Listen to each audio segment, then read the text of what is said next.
राष्ट्रीय महामार्गावरील कोमाऱ्यात नाही प्रवासी निवाऱ्याची सुविधा, प्रवाशांची मोठी गैरसोय। रस्त्याच्या कडेला पानटपरी आणि दुभाजकावर बसून बघतात प्रवासी बसची वाट। सटगर्जुनी तालुक्यातील राष्ट्रीय महामार्गावरील कोमारा हे प्रवाशांसाठी महत्त्वाचे स्थानक आहे। दररोज इथून शेकडो प्रवासी ये-जा करतात। गोंदिया, देवरी, साकोली आणि वडसाकडे जाण्यासाठी शेकडो प्रवासी या ठिकाणी जाण्यासाठी वाहनांची प्रतीक्षा करतात।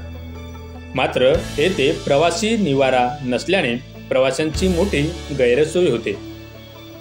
प्रवाशांना पानटपरी, रस्ता दुभाजकावर बसून किंवा महामार्गाच्या बाजूला उभे राहून बसची प्रतीक्षा करावी लागते आणि या सुविधेच्या अभावामुळे अपघाताचा धोका सतत वाढत आहे।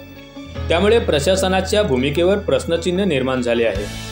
कोमारा येथे मुख्य बसस्थानक नसल्याने लहान मुले, विद्यार्थी, कर्मचारी, महिला आणि ज्येष्ठ नागरिकांना उन्हात व पावसात उघड्यावर बसून बसची वाट पाहावी लागते। विशेष म्हणजे महामार्गाच्या चौपदरीकरणाचे काम झाल्यानंतर टिनाच्या पत्र्याचे प्रवासी निवारे बनवण्यात आले। मात्र चुकीच्या ठिकाणी ते बनवल्यामुळे त्या निवाऱ्यांचा काहीच उपयोग होत नाही। गोंदिया, देवरी कडे जाणाऱ्या मार्गावर तर पानटपरीवर बसून किंवा रस्त्याच्या कडेला उभे राहून बसची प्रतीक्षा करावी लागते आणि यामुळे अनेकदा सर्व्हिस रोडने वाहने काढत असताना वाहन चालकांना मोठी कसरत करावी लागते। तर अशा वेळी अनेक वेळा किरकोळ अपघात सुद्धा झाले।